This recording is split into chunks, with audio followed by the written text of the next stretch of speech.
मुंबई इंडियन्सला प्लेऑफमधून बाहेर पडण्यासोबतच झालं कोट्यवधींचं नुकसान. कसं मुंबई इंडियन्ससाठी कोट्यवधीचं नुकसान झालेलं आहे हेच आपण या व्हिडिओमध्ये जाणून घेणार आहोत. तर रविवारी 10 मे इंडियन प्रीमियर लीग 2026 स्पर्धेत रायपूरमध्ये रॉयल चॅलेंजर्स बंगळुरू आणि मुंबई इंडियन्स या दोन संघात रोमांचक सामना झाला. शेवटच्या बॉलपर्यंत रंगलेल्या या सामन्यात बंगळुरूने अवघ्या 2 विकेट्सने विजय मिळवला. बंगळुरूचा हा 11व्या सामन्यातील 7वा विजय होता. त्यामुळे बंगळुरूने 14 गुण मिळवत दमदार नाईट रायडर्ससह सध्या पॉईंट टेबलमध्ये अव्वल क्रमांक मिळवलेला आहे. पण मुंबई इंडियन्सचे स्पर्धेतील आव्हान मात्र संपलेले आहे. मुंबईसाठी हा स्पर्धेतील 11वा सामना होता तर 8वा पराभव होता. मुंबईने 11 सामन्यांमध्ये केवळ 3 विजय मिळवले आहेत. आता त्यांची साखळी फेरीतील 3च सामने बाकी आहेत. अशात ते केवळ 12 गुणांपर्यंत पोहोचू शकतात. मात्र आधीच 3 संघांनी 12 गुणांचा टप्पा पार केला असल्याने मुंबईचे आव्हान अधिकृतरित्या संपले आहे. दरम्यान 5 वेळचे विजेते असलेल्या मुंबई इंडियन्सचे सलग 6व्या वर्षी IPL ट्रॉफी जिंकण्याचे स्वप्न भंगले आहे.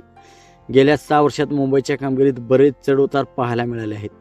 आत्तापर्यंतच्या त्यांच्या सर्वात खराब हंगामापैकी यंदाचा हा हंगाम आहे. तथापि मुंबईचे आव्हान तर संपलेच, पण कोट्यवधींचे बक्षीस मिळवण्याची संधीही त्यांची हुकलेली आहे. खरं तर IPLमध्ये प्लेऑफमध्ये पोहोचणाऱ्या संघाला BCCI कडून कोट्यवधीचे बक्षीसही मिळतात.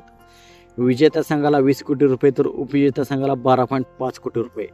तर एलिमिनेटरमध्ये पराभूत होणाऱ्या संघाला 4थे स्थान 6.5 कोटी रुपये. तसेच दुसऱ्या क्वालिफायमध्ये पराभूत होणाऱ्या संघाला 3रे स्थान 7 कोटी रुपये मिळतात.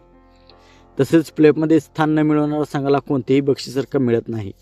प्लेऑफच्या शर्यतीतून बाहेर झालेल्या संघांना केवळ केंद्रीय महसूल, प्रायोजकत्व आणि तिकीट विक्रीतून मिळणाऱ्या त्यांच्या वाट्यावरच समाधान मानावे लागते.